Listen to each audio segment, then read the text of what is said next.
Geliefdes, na die wet van die Here, as skuldbelydenis vanoggend, Psalm 130. Psalm 130 vers 1 en 2, maar ons gaan die tweede beruimingse woorde sing. So maak asseblief seker, as u 'n gesangeboekie het, is dit baie maklik om met die regte woorde te kom. Fransie sal die regte wysie speel, so die van u wat die wysie wil volg, ons sing die tweede melodie, maar die tweede beruiming. So as u by Psalm 131 is en u blaai 1 bladsytjie terug, dan is u by die regte woorde. Die eerste en die tweede vers as skuldbelydenis. Ons gaan net so bly sit wanneer ons skuld voor die Here bely, deur Psalm 130, vers 1 en vers 2. Ons luister dan vanmôre ook na die Here se wet, waar volgens elke mens uiteindelik geoordeel sal word, genadiglik ons in Christus. As ons nie Christus het nie, sal ons elkeen self voor die regter moet verskyn oor ons gehoorsaamheid of ongehoorsaamheid aan die wet van die Here. Maar as gelowiges is die wet van die Here nie vir ons 'n dreigement nie. Die wet van die Here is nie 'n swaard wat oor ons kop hang nie, maar is 'n vreugde. Is 'n vreugde, want dis hoe die Here sê, as jy my liefhet, dan is dit wat jy doen.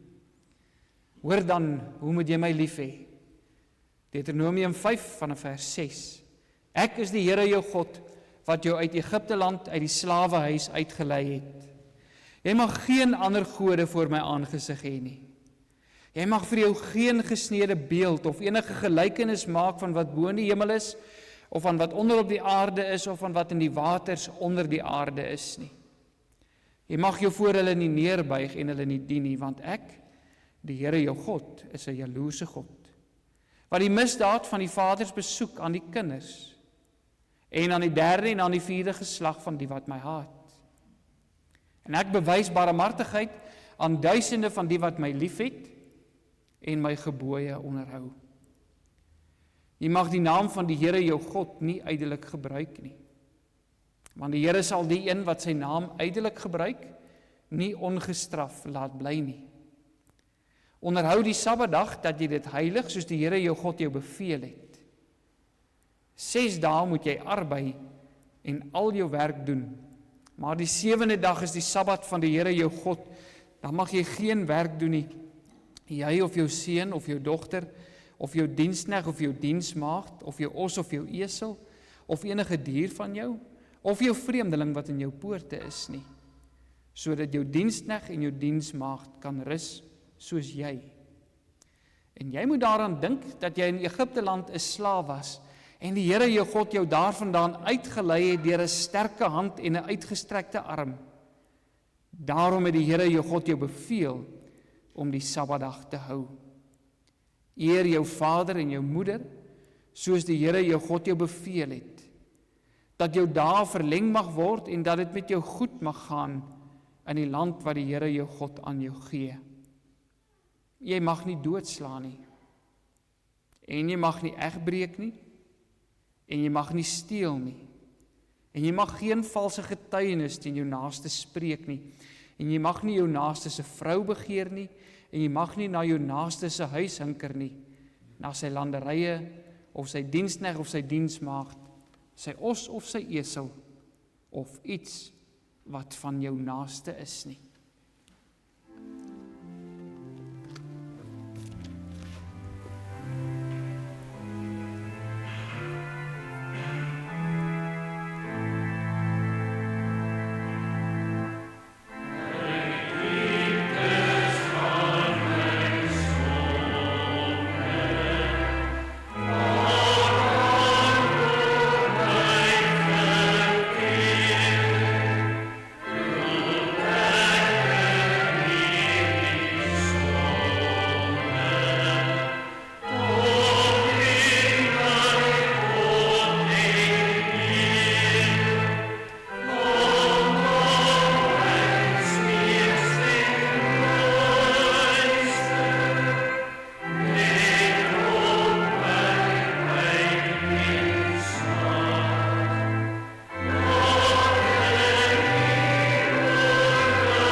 Geliefdes, as ons moes kry wat ons verdien vir ons oortredinge van die Here se woord, dan sou nie een van ons voor hom bly staan het nie.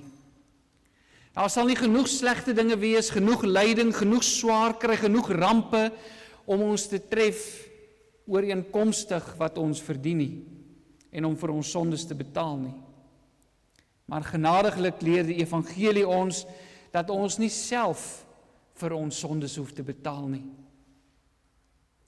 Die evangelie leer vir ons dat wanneer ons met ons sondes in Jesus Christus na die Vader toe kom en dit voor hom bely in sy naam, dan is daar vergifnis van sondes.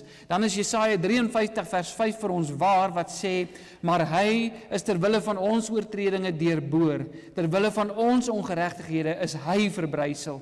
Die straf wat vir ons die vrede aanbring, was op hom, en deur sy wonde het daar vir ons genesing gekom.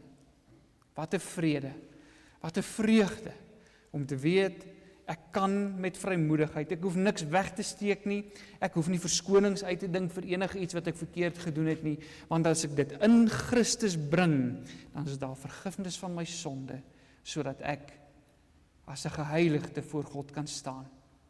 Maar as ons in ons sondes volhard, as ons op ons eie probeer en dink ons sal dinge kan regstel, dan moet ons weet, daar gaan 'n dag aanbreek, waar elkeen van ons uiteindelik voor die regverdige regter sal staan en hom in sy oordeel sal ontmoet. Kom ons bely nou ons geloof in die drie enige God, en elkeen van u spreek in die harte die geloofsbelijdenis van Nicea, soos volg.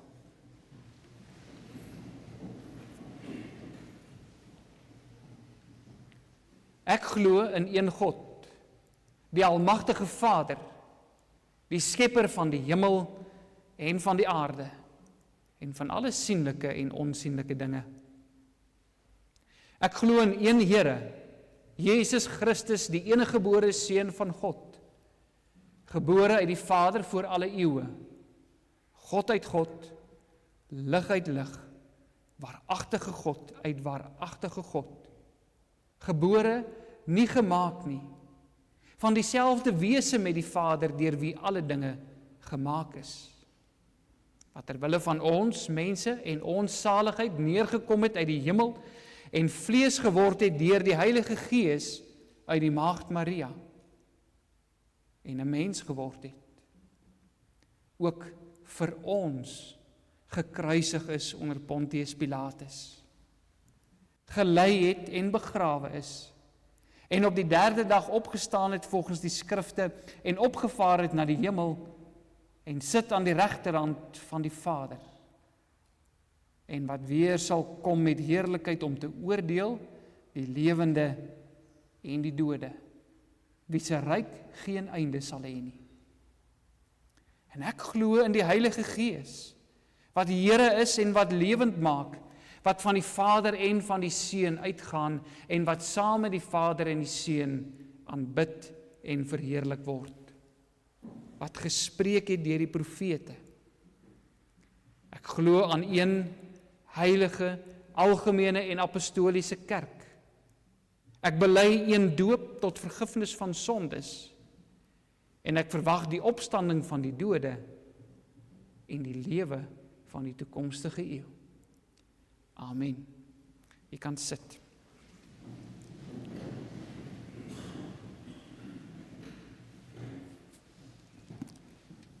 Geliefdes, ek wil vir u vra om 'n boekmerkie in te sit by Gesang 93.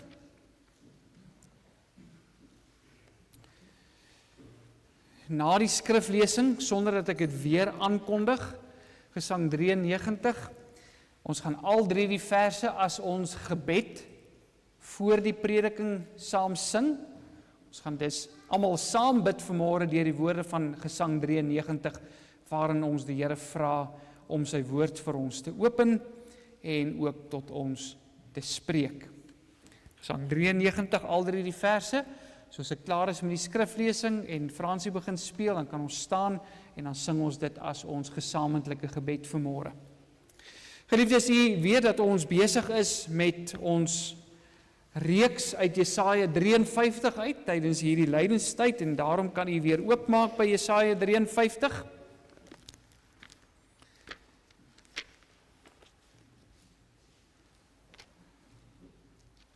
Die 4de kneglied, ons gaan eintlik by hoofstuk 52 vers 13 begin saam lees. Ons lees elke keer van vooraf saam tot waar ons kom. So vandag gaan ons lees tot by hoofstuk 53 vers 9 want ons fokus is spesifiek vers 7 tot 9. Dis die fokus vir die prediking vandag. Maar terwille van die breër konteks kom ons lees saam Jesaja 52 van vers 13 af. Kyk, my knegt sal voorspoedig wees. Hy sal hoog en verhewe, ja baie hoog word. Soos baie hulle oor u verstom het, so misvormd was sy voorkoms, geen mens meer nie, en sy gestalte was nie soos die van 'n mensekind nie. So sal hy baie nasies laat opspring, konings sal hulle mond oor hom toehou, want wat aan hulle nie vertel is nie, sien hulle, en wat hulle nie gehoor het nie, word hulle gewaar. Wie het geglo wat aan ons verkondig is? En aan wie is die arm van die Here geopenbaar? Hy tog het soos 'n loot voor sy aangesig opgespruit en soos 'n wortel uit droë grond. Hy het geen gestalte of heerlikheid gehad dat ons hom sou aansien nie en geen voorkoms dat ons hom sou begeer nie. Hy was verag en deur die mense verlaat, 'n man van smarte en bekend met krankheid. Ja, soos een vir wie 'n mens sy gelaat verberg. Hy was verag en ons het hom nie geag nie. Nogtans het hy ons krankhede op hom geneem en ons smarte, die het hy gedra. Maar ons het hom gehou vir een wat geplaag, deur God geslaan en verdruk was. Maar hy is ter wille van ons oortredinge deurboor. Ter wille van ons ongeregtighede is hy verbrysel. Die straf wat vir ons die vrede aanbring, was op hom. En deur sy wonde het daar vir ons genesing gekom. Ons almal het gedwaal soos skape. Ons het elkeen sy eie pad geloop.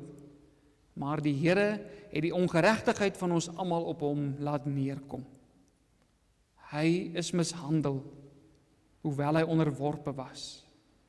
En hy het sy mond nie oopgemaak nie. Soos 'n lam wat na die slagplek gelei word en soos 'n skaap wat stom is voor sy skeerders. Ja, hy het sy mond nie oopgemaak nie. Uit die druk en uit die strafgerig is hy weggeneem en onder sy tydgenote, wie het daaroor gedink dat hy afgesny is uit die land van die lewendes? Ter wille van die oortreding van my volk was die plaag op hom. En hulle het hom sy graf by die goddelose gegee en by 'n ryke was hy in sy dood, omdat hy geen onreg gedoen het nie en geen bedrog in sy mond gewees het nie.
Geliefdes in ons Here Jesus Christus,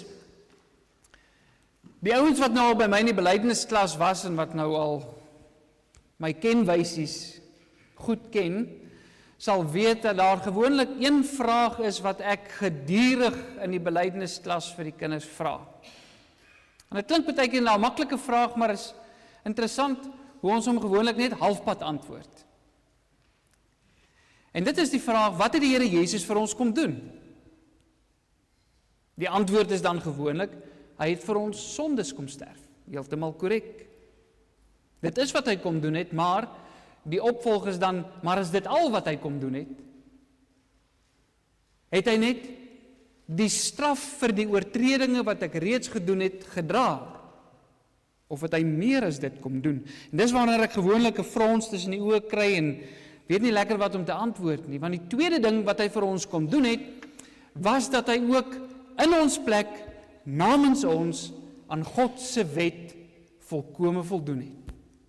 Volkome gehoorsaam was. Dit wat ons moes doen, maar nie kan doen nie, dit het hy gedoen. En dis die twee dinge wat die Here Jesus vir ons gedoen het. En miskien sal 'n voorbeeld ons help om dit te verstaan. As 'n mens 'n uitstaande munisipale rekening het van miljoene rande, en jy het nie die geld om dit te betaal nie, jy het niks geld nie, nie eers nie die geld om dit te betaal nie, jy het nie geld nie, dan sal dit baie help as 'n weldoener na vore tree en sê, ek sal jou rekening namens jou vereffen. Ten minste sal al die agterstallige skuld dan uitgedelg wees. Maar dit los nog nie 'n mens se probleme op nie waar nie, want al is jou rekening nou skoon, gaan jou skuld weer begin oploop.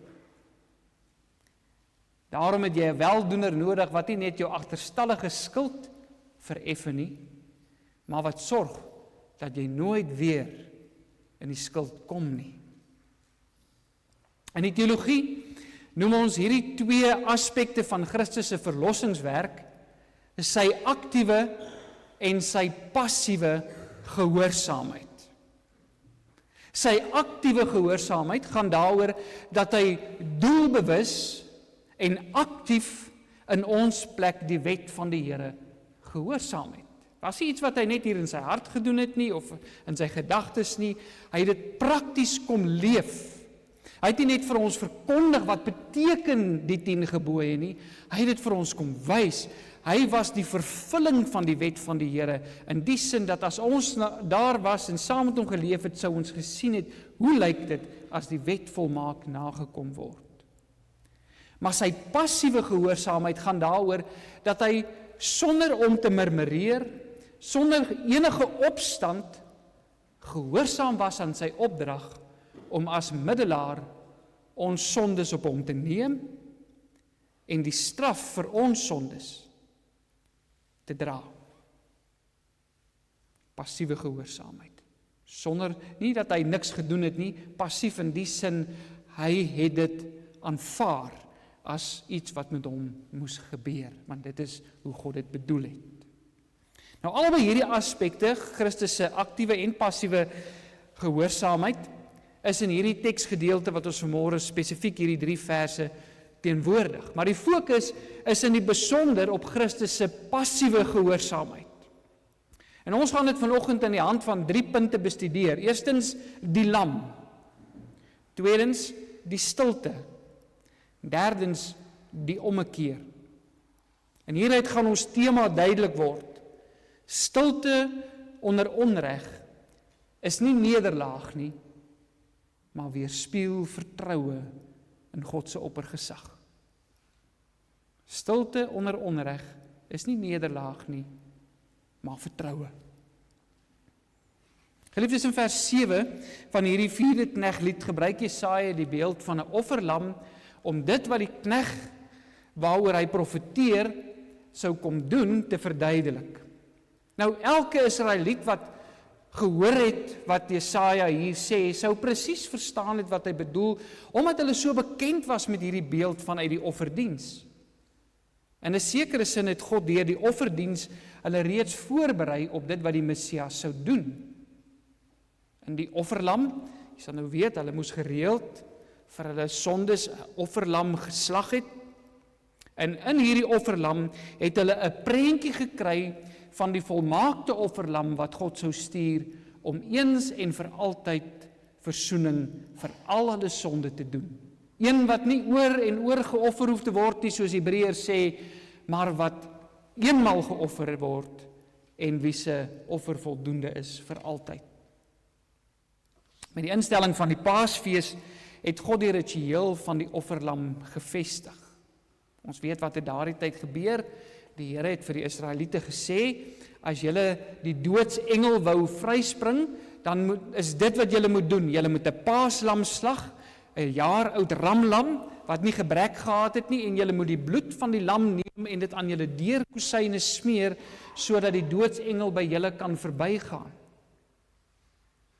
Om 'n offerlam vir jou sonde te slag, 'n offerlam op wie die doodstraf vir jou sonde neerkom, het later 'n permanente deel van Israel se godsdiens geword. Maar daar is ook wesenlike verskille tussen die offerlammers wat Israel gebring het en die volmaakte offerlam wat die knegt van die Here sou wees. En een daarvan word spesifiek vir ons in hierdie gedeelte beklemtoon. Ons lees in vers 7 dat hierdie knegt soos 'n lam ter slagting gelei sal word sonder om sy mond oop te maak. Mens sien in jou gedagtes, wel dis in elk geval die prentjie wat ek het, van 'n lam wat amper soos 'n halsband saam met jou stap en niks doen nie, net soos 'n hond wat gewoond is om saam met jou te stap, so saam met jou stap, gedwee, sonder om hom enigstens te sit, maar net sy lot aanvaar. Nou weet ek nie, wie van u was al ooit by wanneer 'n skaap geslag moes word nie, of het dalk al self 'n skaap geslag nie. Ek het op 'n skaapplaas groot geword, en dit was vir ons nie snaaks gewees om dit te doen nie, en om te sien hoe dit gedoen word nie. En een ding wat ek vir u kan sê is dat 'n skaap, net soos enige dier wat geslag word, nie sy lot gedwee aanvaar nie. Hy skop en hy spartel en hy bler en hy probeer wegkom, want hy weet wat met hom gaan gebeur. Ek het nog nooit 'n skaap gesien wat stil saam met die slagter stap na die slagplek toe, gewillig daar gaan lê en sê, sny nou maar my keel af nie. Maar die knegt wat kom om Israel te verlos, is anders as die offerdiere wat Israel daagliks moes slag. Hy sit homself nie teen nie. Hy aanvaar sy lot gewillig. En hy doen dit nie ter wille van homself nie, maar lees ons in hierdie gedeelte ter wille van die verlossing van die volk van God. Die volk Israel het gedink hulle grootste probleem, hulle grootste nood is om uit die ballingskap uit vry te kom, maar God beklemtoon deurgangs en in die besonder met hierdie knegtlied dat hulle grootste nood is om van hulle sonde en hulle skuld voor hom ontslae te raak. Jou aardse probleme is maar klein in vergelyking met die probleme wat jy het as jy dink aan jou verhouding met God en of jou saak met die Here reg is of nie. Hy beklemtoon in hierdie lied dat 70 jaar in die ballingskap, want dis so lank hulle in ballingskap was, nie genoeg was om vir hulle sondes te betaal nie. Hy beklemtoon en hy sê vir hulle, nie 70 jaar, julle het baie meer nodig as 70 jaar as julle dink, julle wil op 'n manier vir julle sondes betaal. Julle het een nodig, wat in julle plek kom staan. Julle het een nodig wat julle plek voor my kan inneem, en volkome vir julle sondes kan betaal. En daarom sal die knegt die een wees, soos vers 8 sê, wat ter wille van die oortreding van die volk geplaag sal word. Geliefdes, 'n mens beleef soms tye in jou lewe waar dit vir jou voel, jou moeilikheid hou net nie op nie. Jy beleef die een slegte ding na die volgende slegte ding wat met jou gebeur, en baie keer sal mense dan in sulke omstandighede vra, maar wat het ek gedoen om dit te verdien? Of hulle sal selfs nog verder gaan en sê, wanneer gaan die Here ophou om my so te straf? Jy het dit al gehoor. Dalk het jy dit self al gevra, want dit is hoe 'n mens baie keer voel. Dit is hoe jy dit beleef, as die een ding na die volgende ding met jou gebeur. Nou wel, sulke dinge, ons weet eigenlijk, ek hoef dit nou nie vanmôre in detail te verduidelik nie, sulke dinge is nie noodwendig die straf van die Here nie, dit kan deel van die Here se tydelike straf wees, dat slegte dinge met jou gebeur, maar dit is nie noodwendig nie, die Here kan ook ander motiewe hê met slegte dinge wat met jou gebeur. Hy wil jou dalk nader aan hom bring, hy wil jou geloof suiwer, of wat ook al sy motief kan wees. Is dit tog belangrik dat ons die voorveronderstelling agter sulke vrae moet raak sien. Die voorveronderstelling is dat as ons slegte dinge as straf of oordeel kan interpreteer, dan veronderstel ons dat ons slegs 'n beperkte hoeveelheid daarvan verdien. Dink mooi, as jy vra, wanneer gaan die Here ophou om my so te straf? Dan veronderstel jou vraag, iewerster gaan dit genoeg wees. Dit kan net 'n sekere hoeveelheid wees.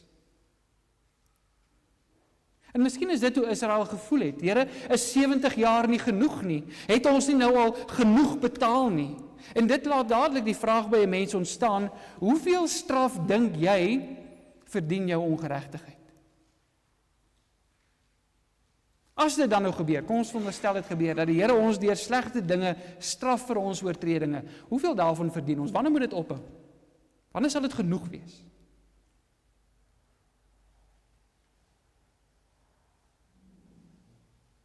Dis 'n vraag wat ons osself eerlik moet afvra, want as ons nie die omvang van ons sonde begryp nie, dan gaan ons nie besef hoe nodig ons 'n middelaar het om in ons plek te staan nie.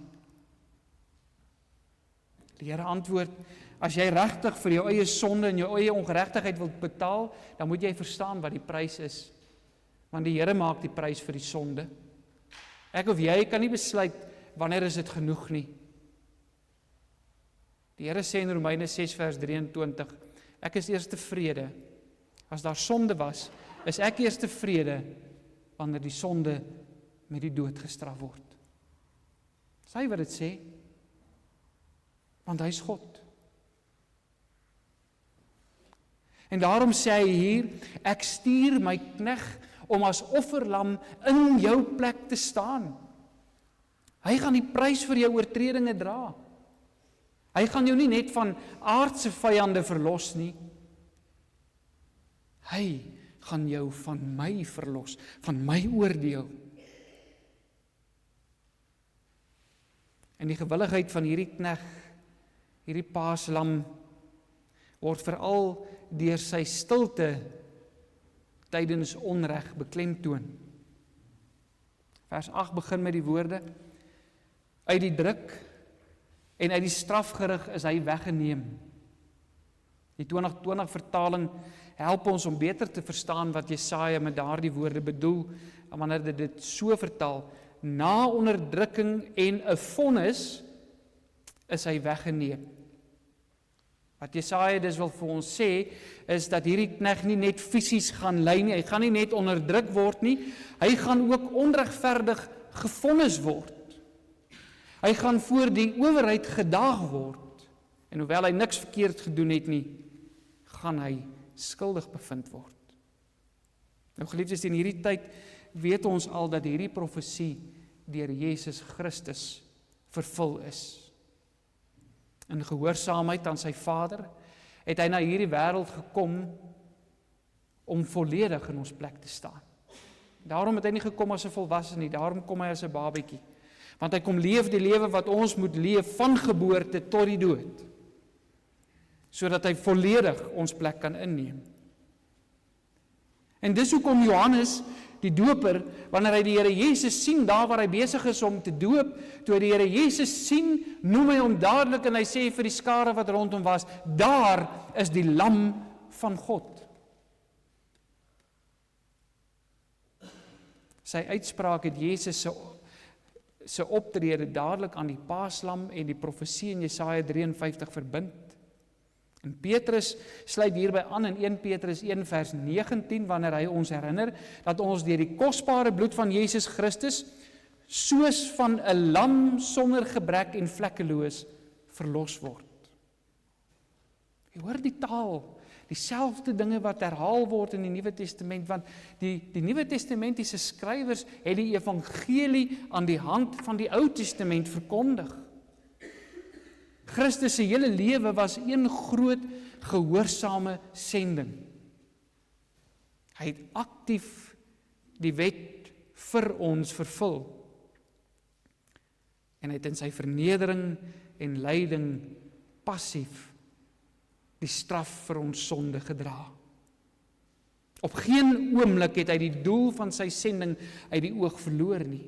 Daar was baie pogings om hom te ontspoor, soos toe die Satan hom in die woestyn versoek het om onmiddellike en vinnige kitsroem te verwerf, toe hy vir hom gesê het, kniel net voor my, aanbid my net en ek sal jy al die rykdomme gee wat jy hier sien.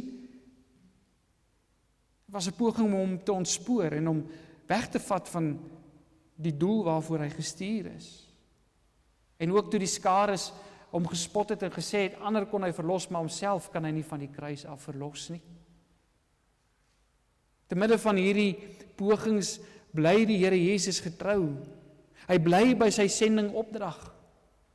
Hy was die offerlam, hy het dit geweet. En daarom was sy doelbewus stil toe hy ter slagting gelei is. Wanneer hy voor die owerhede gedaag word, wanneer daar 'n klomp valse aanklagte teen hom gebring word, dan verdedig hy homself nie. Hy verdedig homself nie voor die Joodse raad nie. Hy verdedig homself nie voor Herodes nie. Hy verdedig homself nie eens voor die goewerneur, voor Pilatus nie. In Matteus 27 vers 13 tot 14 lees ons hoe dit eintlik vir Pilatus onkant gevang het. Ons lees daar wat Pilatus vir hom vra, maar hoor u nie hoe baie dinge hulle teen u getuig nie? En hy het hom op geen enkele woord geantwoord nie, sodat die goewerneur hom baie verwonder het. Maar dit was nie normaal nie. Geen mens bly net stil wanneer hy valslik beskuldig word nie. Christus swyg egter. Hy bly stil. Nie omdat hy wil ontsnap nie, maar juis sodat hy die offerpad eindtyd kan loop en dit wat hy kom doen het, kan vervul en op so 'n manier doen wat Jesaja oor hom gesê het. Honderde jare voordat die Here Jesus daar was.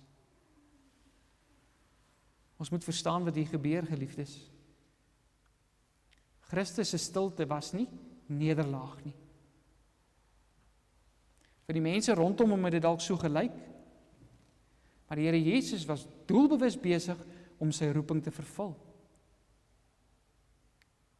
En dat het vir hom oor meer gegaan het, dat hy bewus was daarvan dat dit oor meer gegaan het, hoor ons veral uit Johannes 19 vers 11, waar hy vir Pilatus sê, u sou geen mag teen my hê, as dit u nie van bo gegee was nie. Want sien, die Here Jesus het verstaan wat gebeur het. Die Here Jesus het verstaan, hy kom nie net voor aardse owerhede te staan nie. Pilatus wat die vonnis oor hom uitgespreek het in 'n sekere sin God se gesag verteenwoordig. Sy uitspraak was in 'n sekere sin God se uitspraak oor Jesus. Kruisig hom.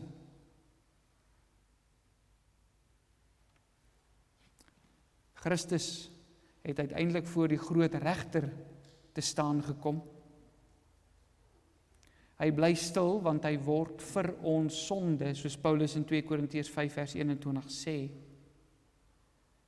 Hy antwoord nie. Nie omdat hy skuldig is nie, maar omdat hy weet, hy het ons skuld nou op sy skouers. En daarvoor moet hy sterf, want hy is die lam. Hy is besig om homself aan die oordeel van God toe te vertrou. Hy weet, mense en owerhede hier op aarde het uiteindelik nie die laaste sê nie. God is die regter wat oordeel en God sal ook oordeel oor die sonde wat op sy skouers is. In 1 Petrus 2 vers 22 tot 24 lees ons hoe Petrus Christus as die vervulling van Jesaja 53 beskryf.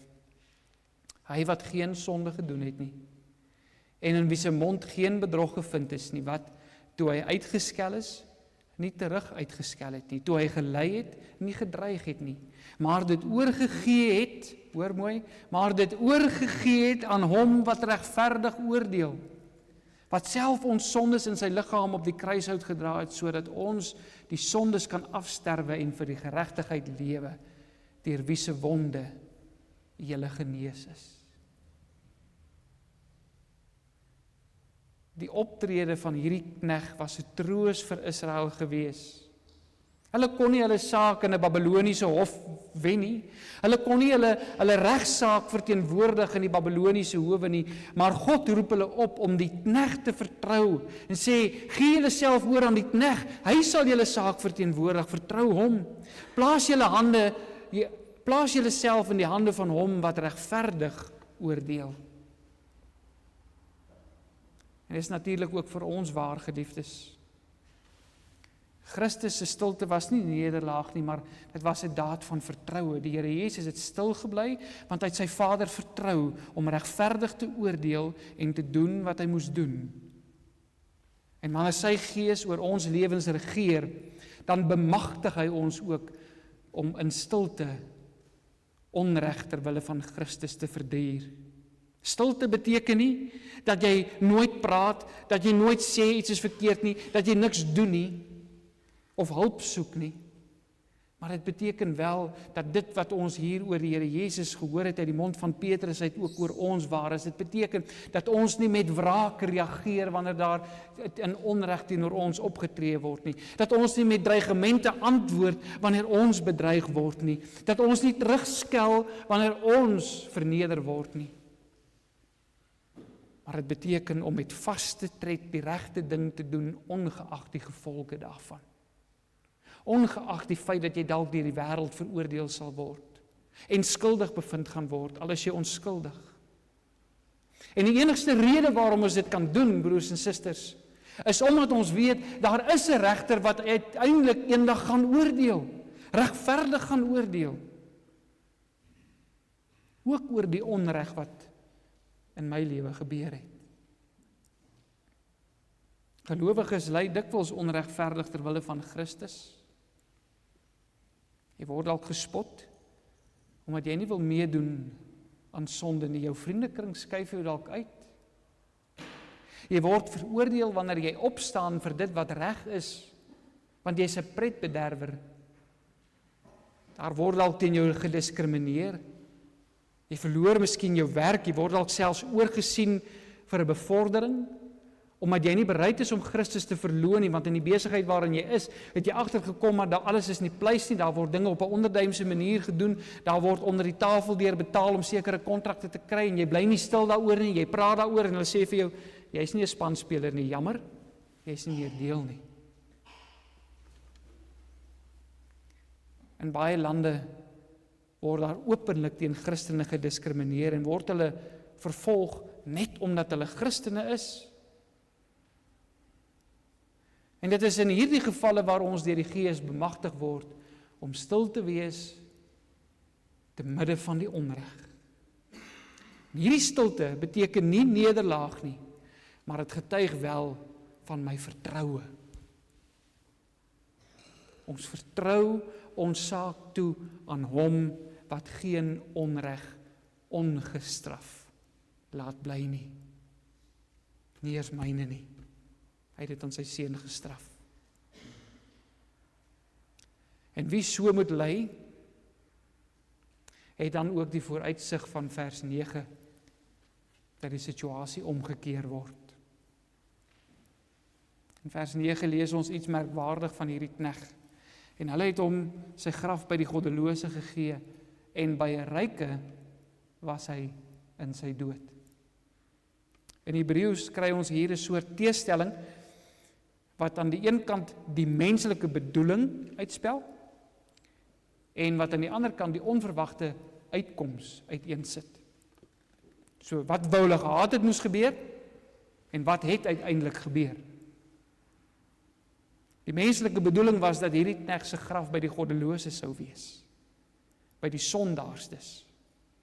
Iemand wat gekruisig is in die Bybelse tyd is as 'n vervloekte gereken. Mense wil met jou niks te doen hê nie, God wil met jou niks te doen hê nie. Jy is vervloek. En daarom is hulle baie keer nie eers begrawe nie, hulle is bloot aan die kruis gelos om daar te vergaan.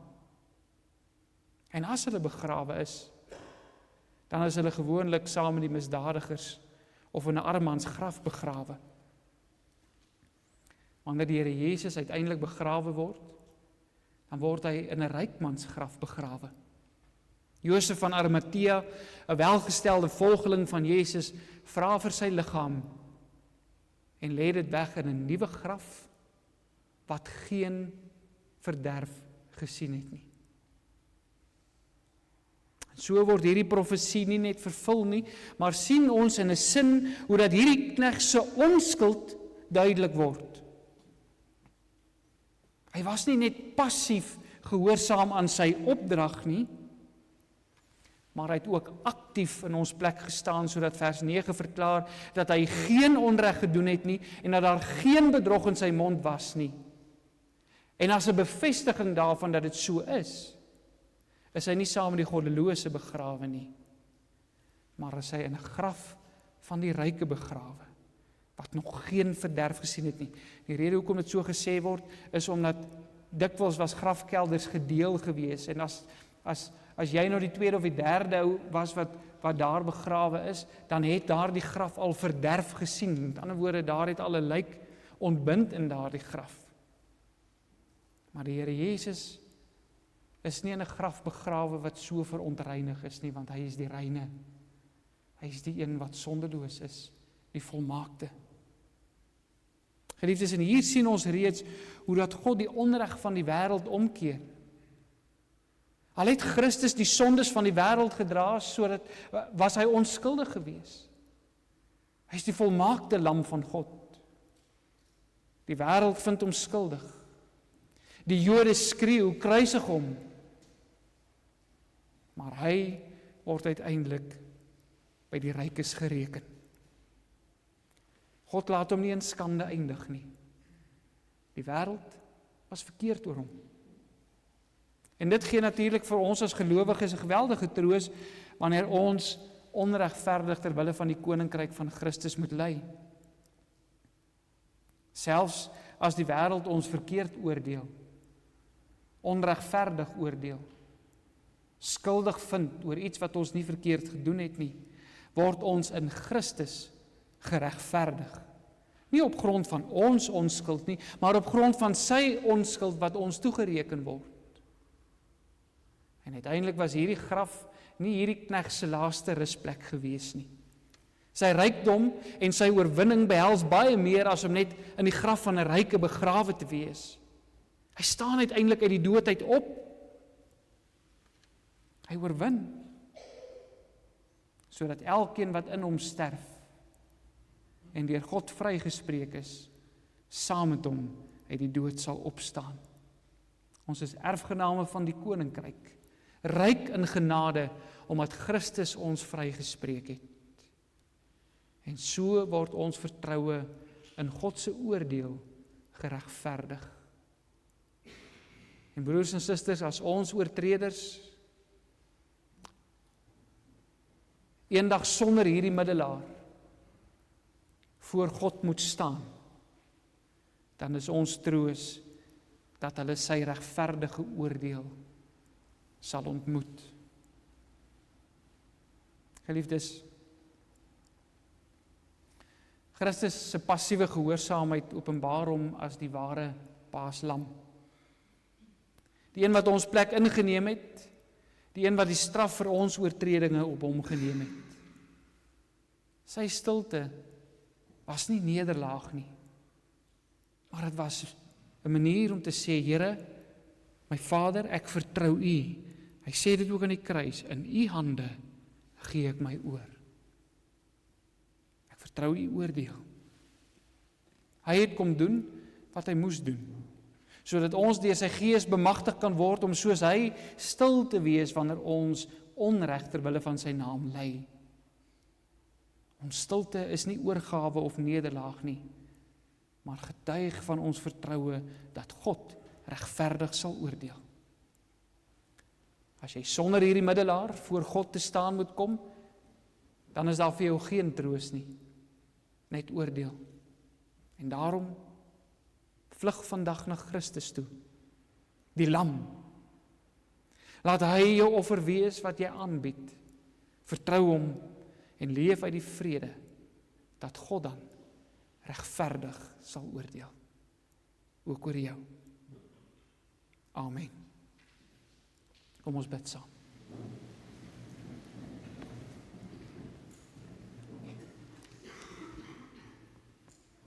Onse Vader in die hemel, wat 'n wonderlike voorreg om hierdie genadewoord vanmôre uit u mond uit te ontvang. Duidelik, Here, opgeteken in u woorde wat in die skrif vir ons vasgevang is. Sodat ons nie hoef te twyfel nie, sodat ons nie hoef te vrees nie, sodat ons nie hoef te sidder vir die gedagte dat ons voor u troon moet staan en deur u geoordeel word nie, want Christus is ons paaslam. Hy is die een wat ons oortredinge op hom geneem het. Hy is die een wat sy roeping vervul het en in ons plek end uit die pad gestap het.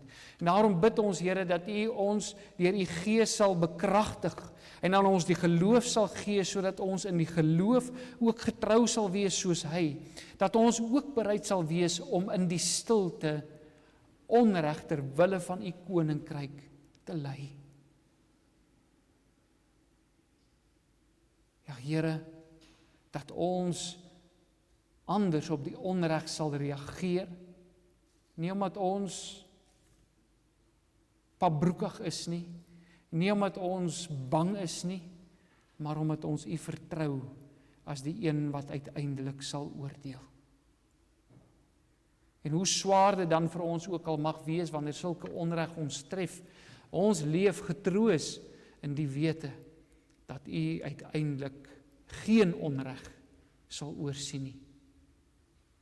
U straf alle onreg. Of in Christus, of as jy sonder Christus is, aan die sondaar self. Vader, en daarom kan ons ook in hierdie land leef, want ons sien in hierdie land baie onreg, ons beleef dit baie.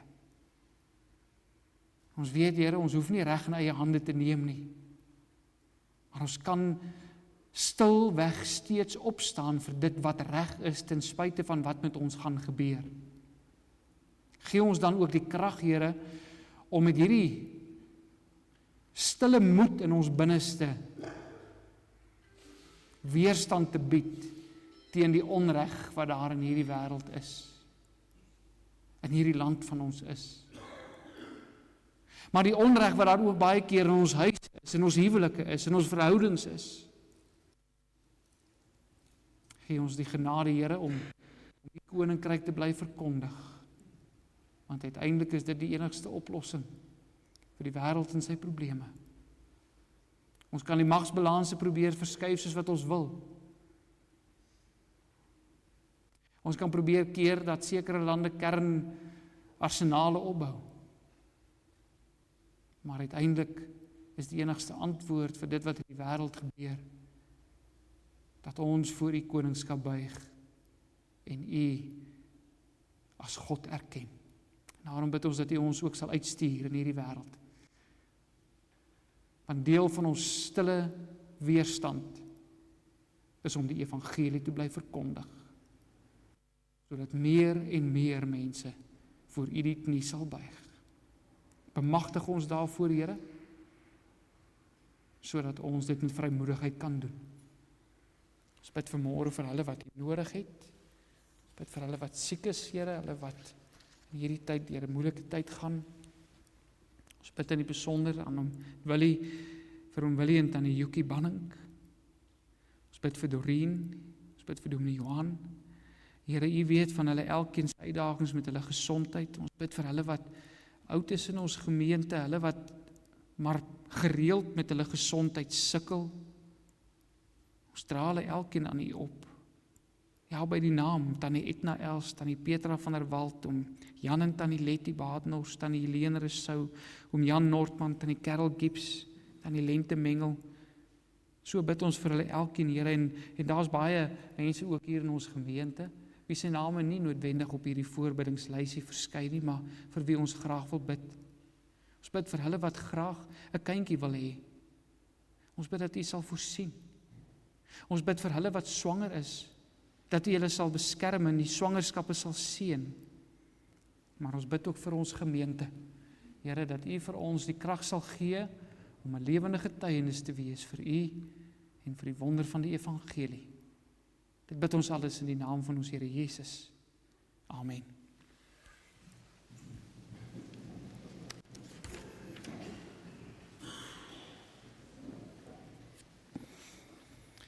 Geliefdes, ons gaan antwoord op die prediking. Jy kan oopmaak by Gesang 187.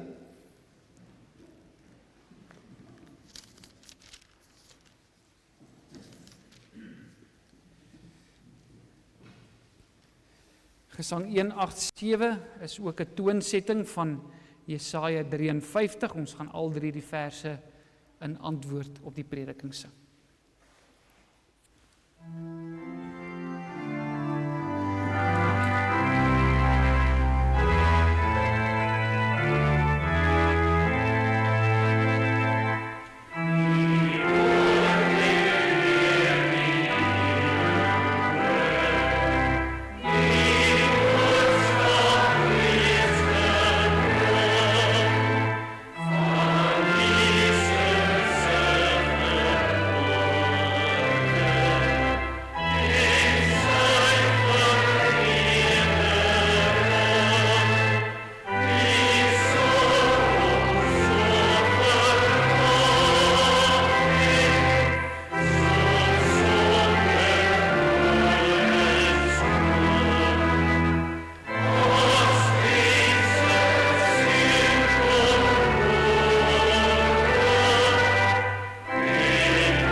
Geliefdes, ontvang die Here se seën en gaan in vrede.